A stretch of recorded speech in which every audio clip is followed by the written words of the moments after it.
All right, so let's start with news that's just come in from Somalia, where there has been a car bomb explosion in the capital city of Mogadishu. And there are conflicting reports in terms of the number of casualties, but dozens of people are said to have been killed in this bomb blast that has taken place in the capital city of Mogadishu.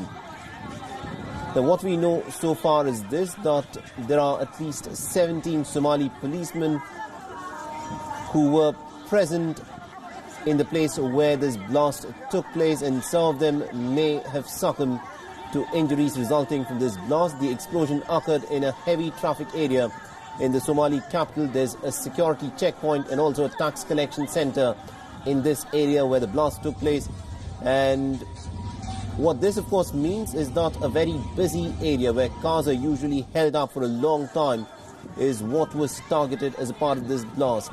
The reports of scattered bodies and damaged vehicles are coming in right now at this point of time. The mayor of Mogadishu has also confirmed of the blast in this case. Now, the police are expecting the death toll to in fact go up due to the severity of the blast. At this point of time, no group has so far claimed responsibility for the attack, but Mogadishu is regularly targeted by the Al-Shabaab terror group, which is said to be closely allied to the Al-Qaeda. They were driven out of the capital in 2011 but have a significant presence in the countryside.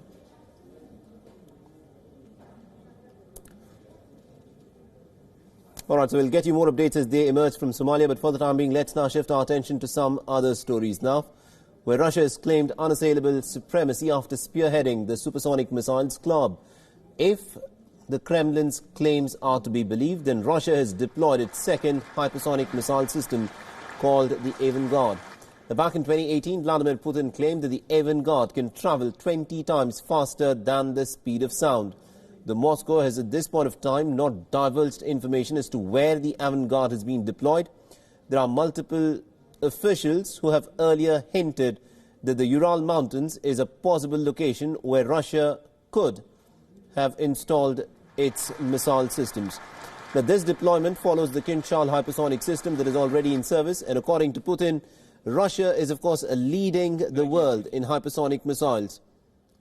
And there is at this point of time no way to verify the tall claims that have been made by Vladimir Putin about the new missile system, but there seems to be a consensus that Russia is indeed leading the way. Now, by their own admission, both the United States and China are at least a couple of years away from deploying hypersonic weapon systems. So let's tell you a bit more about the missile now. The Avangard uses what is known as the glide system. This means that the hypersonic vehicle is mounted on an intercontinental ballistic missile. At a certain altitude, it separates from the ballistic missiles and glides towards the target. This makes the missiles extremely agile and almost impossible to intercept at the hypersonic speeds. Now, the Avangard can carry a 2-megaton nuclear warhead and can reportedly strike any point on the surface of the Earth. If the Russian claims are true, and that of course is a big if, then they've developed a weapon that leaves pretty much all countries defenseless against this Russian hypersonic missile.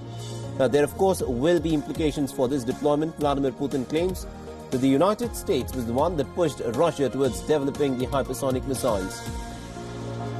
And this also puts a strain on the last remaining missile treaty between Russia and the United States, the New START treaty. It expires in February 2021, and at this point of time, there is little agreement between the two nations on how to extend it further. Needless to say that the United States will now be pushing for entry into the hypersonic club as soon as possible.